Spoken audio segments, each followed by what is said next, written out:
Hello दोस्तों, नमस्कार। आपका एक नए वीडियो के अंदर फिर से स्वागत है। दोस्तों, आज हम पढ़ने वाले हैं धर्म एवं संत संप्रदाय का टॉपिक या वीडियो नंबर 5। ठीक है दोस्तों, उससे पहले हम 4 वीडियो डिस्कस कर चुके हैं। अगर आपने नहीं देखे हैं तो डिस्क्रिप्शन के अंदर लिंक दिए हुए हैं, वहां जाके आप आसानी से देख सकते हैं। तो आज हमारा है पार्ट नंबर 5। तो चलिए शुरू करते हैं पहले क्वेश्चन के साथ में।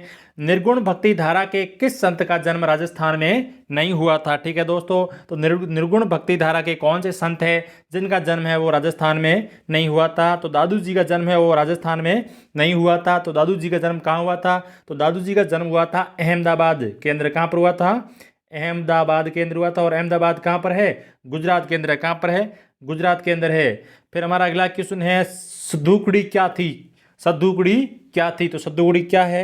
संत दादू की लेखन की एक भाषा है। क्या है?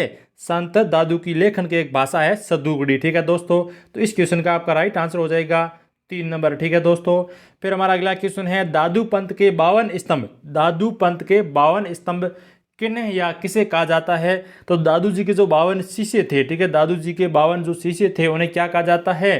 दादू पंथ के 52 स्तंभ कहा जाता है। तो इस क्वेश्चन का आपका राइट आंसर हो जाएगा 2 नंबर। यह प्रश्न कई बार पूछा गया एग्जाम के अंदर, इंपॉर्टेंट प्रश्न है। ठीक है दोस्तों, फिर हमारा अगला प्रश्न है कि निम्न में से कौन सा पंथ या शाखा दादू पंथ से उद्भूत नहीं है? तो इनमें से कौन सी शाखा है जो दादू पंथ से उद्भूत नहीं है? तो वो कौन सी शाखा है? वो है बैराग शाखा। कौन सी शाखा?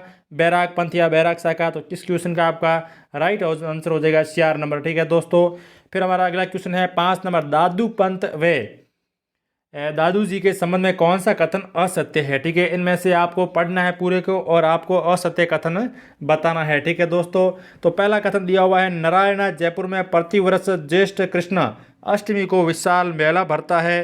तो ये गलत हो जाएगा। ठीक है दोस्तों, जो दादू पंथ का जो मेला है ये कब भरता है? ये मेला भरता है प्रतिवर्ष। कब भरता है? प्रतिवर्ष फाल्गुन। ठीक है, प्रतिवर्ष फाल्गुन शुक्ल पंचमी, फाल्गुन शुक्ल पंचमी को यह मेला भरता है। ठीक है, शुक्ल पंचमी से एकादशी के बीच में। ध्यान रखना, जो दादू जी का मेला है, दादू पंथ का जो मेला है ये भरता है फाल्गुन शुक्ल पक्ष पंचमी से एकादशी के बीच में भरता है। ठीक है दोस्तों, तो इस क्वेश्चन का आपका राइट आंसर हो जाएगा 1 नंबर। ठीक है दोस्तों, और बाकी ये 3 है ऑप्शन, आप पढ़ लेना। ठीक है, ये एग्जाम के लिए बहुत महत्वपूर्ण होंगे।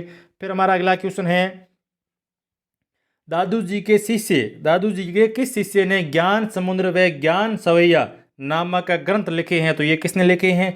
ये लिखे हैं सुंदरदास जी ने। किसने लिखे हैं? सुंदरदास जी ने लिखे हैं। इस क्वेश्चन का आपका राइट आंसर हो जाएगा ज्ञान समुद्र एवं ज्ञान सवैया, ये किसने लिखे? सुंदरदास जी ने लिखे। ठीक है दोस्तों, अगला हमारा क्वेश्चन है, दादू खोल अर्थात दादू जी की गुफा है वो कहाँ पर स्थित है? तो वो कहाँ पर है? नारायणा जयपुर के अंदर। ठीक है, और दादू पंथ की जो प्रमुख पीठ है वो भी नारायणा जयपुर के अंदर है। तो इस क्वेश्चन का आपका राइट आंसर हो जाएगा 2 नंबर। ठीक है दोस्तों, फिर हमारा अगला क्वेश्चन है, संत दादू के गुरु श्री वरदानंद जी, जिसे बुढ़न बाबा भी कहते हैं, किस महान संत के शिष्य थे? तो ये थे कबीर के शिष्य। किसके थे? कबीर के शिष्य थे। तो इस क्वेश्चन का आपका राइट आंसर हो जाएगा 4 नंबर। ठीक है दोस्तों, फिर हमारा अगला क्वेश्चन है, किस संत को राजस्थान का कबीर कहा जाता है? तो जो राजस्थान का कबीर है वो कहा जाता है दादू दयाल को। किसे कहा जाता है?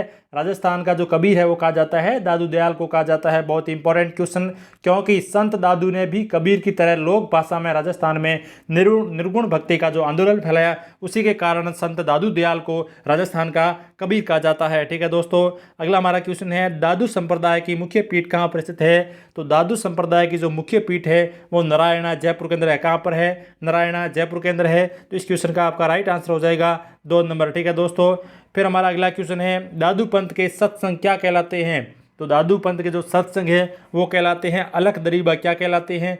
अलख दरीबा। और इस क्वेश्चन का आपका राइट आंसर हो जाएगा 1 नंबर। अगला हमारा क्वेश्चन है, राजस्थान के निम्न में से किस लोक संत की भेंट अकबर से हुई थी? इनमें से कौन से संत की जो भेंट है वो अकबर से हुई थी तथा वे अकबर के समकालीन थे? तो कौन से थे?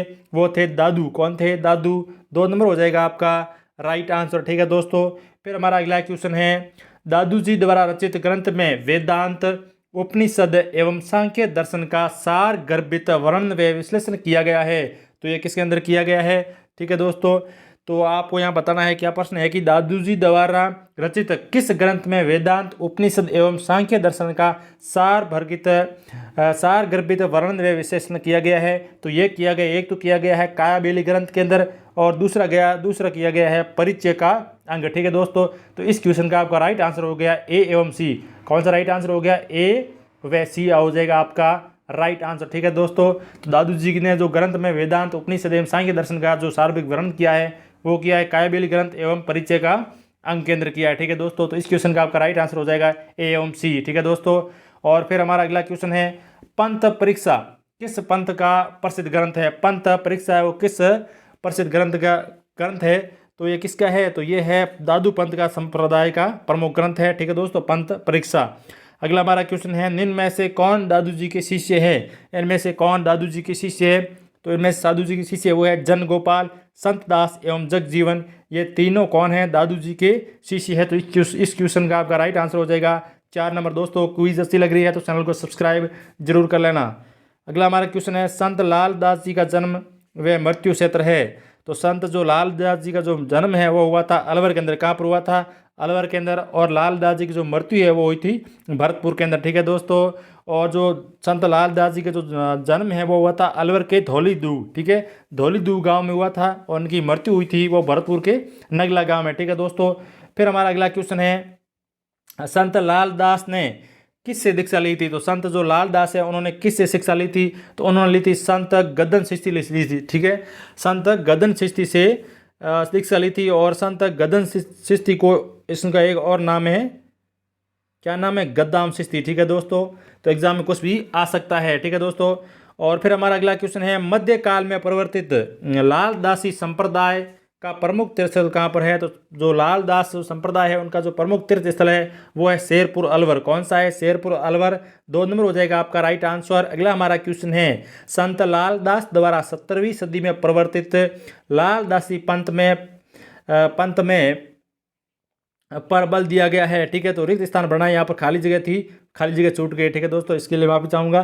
तो इस क्वेश्चन का आपका राइट आंसर हो जाएगा पुरुषार्थ। ठीक है, तो संत लालदासी द्वारा 17वीं सदी में जो प्रवर्तित लालदासी पंथ है तो उसमें पुरुषार्थ पर जोर दिया गया है, पुरुषार्थ पर बल दिया गया है। और पुरुषार्थ का अर्थ क्या हो गया? पुरुषार्थ अर्थात लालदासी साधु किसी पर आश्रित न रहते हुए खुद कमा कर खाते थे। जो संत लालदास है वो खुद कमा कर खाते थे। ठीक है दोस्तों, फिर हमारा अगला क्वेश्चन है एक अटपटी परंपरा के अंतर्गत किस पंथ में दीक्षा देने हेतु दीक्षार्थी को काला मुंह कर जूतों की माला पहनाकर गधे के पर पीछे मुंह करके बैठा कर और गांव में चारों ओर घुमाया जाता है? तो ये ऐसा किस संप्रदाय के अंदर परंपरा है? तो वो किस में है? निरंजी संप्रदाय के अंदर। कौन से संप्रदाय के अंदर?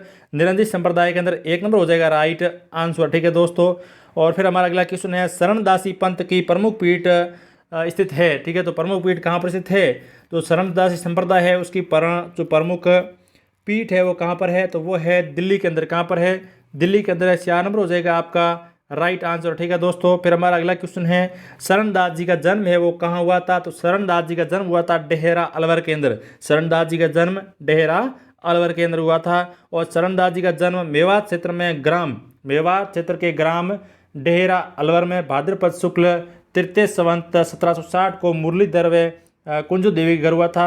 दोस्तों यहाँ पर शब्द आया कि मेवात क्षेत्र अर्थात जो राजस्थान के उत्तर पूर्वी क्षेत्र है उसे मेवात कहते हैं, जिसके अंदर जो अलवर है, भरतपुर है, वो उस विशेष क्षेत्र आते हैं। ठीक है दोस्तों, फिर हमारा अगला क्वेश्चन है बिंदु कुल परंपरा एवं नाद कुल परंपरा किस संप्रदाय से संबंधित है? तो बिंदु कुल एवं जो नाद कुल परंपरा है ये संबंधित है शरणदासी संप्रदाय से है। तो इस क्वेश्चन का आपका राइट आंसर हो जाएगा 3 नंबर। अगला हमारा क्वेश्चन है राजस्थान में कौन से क्षेत्र में शरणदासी पंथ का प्रभाव है? तो वो है मेवात क्षेत्र, राजस्थान का उत्तर पूर्वी क्षेत्र। ठीक है दोस्तों, फिर हमारा अगला क्वेश्चन है शरणदास जी के शिष्यों की संख्या मानी जाती है। तो शरणदास जी के शिष्यों की संख्या है वो है 52 है। कितनी है? 52 है, 52। ठीक है दोस्तों, फिर हमारा अगला क्वेश्चन है लालदासी संप्रदाय के सर्वाधिक अनुयायी किस जाति के हैं? तो लालदासी संप्रदाय के सर्वाधिक जो अनुयायी है वो किस जाति के हैं? मेव जाति के। ठीक है दोस्तों, तो इस क्वेश्चन का आपका राइट आंसर हो जाएगा 3 नंबर। अगला हमारा क्वेश्चन है शरणदास जी की सत्री हैं। तो शरणदास जी की जो सत्री है वो कहाँ पर है? तो वो है डेहरा अलवर के अंदर। कहाँ पर है? डेहरा अलवर के अंदर। 1 नंबर हो जाएगा आपका राइट आंसर। और भाद्रपद शुक्ल तृतीया को यहाँ इस संप्रदाय का मेला भरता है, ठीक है। कौन सा संप्रदाय का? शरणदासी संप्रदाय का। और डेहरा में शरणदास जी की माला, टोपी, गुदरी व चोला रखे हुए हैं, ठीक है दोस्तों। अगला है क्वेश्चन, किस संप्रदाय के अनुयायियों को 42 नियमों का पालन करना पड़ता है? 42 नियमों का पालन करना पड़ता है, तो वो है शरणदासी संप्रदाय के अंदर, ठीक है दोस्तों। अगला हमारा क्वेश्चन है, शरणदास जी की समाधि कहाँ पर है? शरणदास जी की जो समाधि है वो कहाँ पर है? तो शरणदास जी की समाधि है दिल्ली के अंदर। कहाँ पर है? दिल्ली के अंदर है। और दिल्ली में इनकी समाधि पर बसंत पंचमी को मेला भरता है, ठीक है दोस्तों। तो शरणदास जी की समाधि दिल्ली के अंदर है और समाधि पर उनका मेला भरता है। कब भरता है? बसंत पंचमी के दिन। कब भरता है? बसंत पंचमी के दिन। और बसंत पंचमी है वो कब पड़ती है, मुझे कमेंट में जरूर बताना। अगला हमारा क्वेश्चन है, निम्न में से किस संत ने नादिर शाह के आक्रमण की भविष्यवाणी की थी? तो नादिर शाह के आक्रमण की जो भविष्यवाणी की थी ये की थी शरणदास जी ने। किसने की थी? शरणदास जी ने की थी। निम्न में से कौन सा युग्म असंगत है? इनमें आपको असंगत कथन बताना है। पहला ऑप्शन दिया हुआ है, पहला दिया हुआ है कि शरणदास जी ब्रह्म ज्ञान सागर, राइट है। अगला है रामचरण जी, रामचरण जी को हो गई अरण जो है अणरभाणी, ठीक है। अरणभाणी है वो है किसकी? रामचरण जी की, ठीक है दोस्तों। जो अणरवाणी है, ठीक है, अरणवाणी है वो है किसकी है? रामचरण जी की है। अगला है हरिराम दास जी की है, वो है निशानी है, ठीक है दोस्तों। और अगले हैं वो कौन? हरिदास जी। तो हरिदास जी ब्रह्मचरित्र नहीं है, ठीक है दोस्तों। तो इस क्वेश्चन का आपका राइट आंसर हो जाएगा, वो हो जाएगा 4 नंबर ऑप्शन गलत है, असंगत है, ठीक है दोस्तों। जो रामचरण जी की जो ग्रंथ है, ठीक है, तो वो कौन सा है? वो है अणरभवाणी, ठीक है, अर्णभ वाणी है, ठीक है दोस्तों। थोड़ा नाम टेढ़ा है पर 1-2 बार पढ़ना याद हो जाएगा, ठीक है, अर्णभ वाणी, ठीक है दोस्तों। और फिर हमारा अगला क्वेश्चन है, निशानी प्राणायाम योग से संबंधित है। जो यहाँ पर निशानी दिया हुआ है, जो निशानी ग्रंथ है वो किससे संबंधित है? प्राणायाम योग से संबंधित है। और ब्रह्मचरित्र चरणदास जी का ग्रंथ है, ठीक है दोस्तों। जो यहाँ पर हरिदास जी का लिखा हुआ है वो ब्रह्मचरित्र ग्रंथ है, वो है चरणदास जी का, न कि हरिदास जी, इसलिए वो क्वेश्चन आपका राइट था।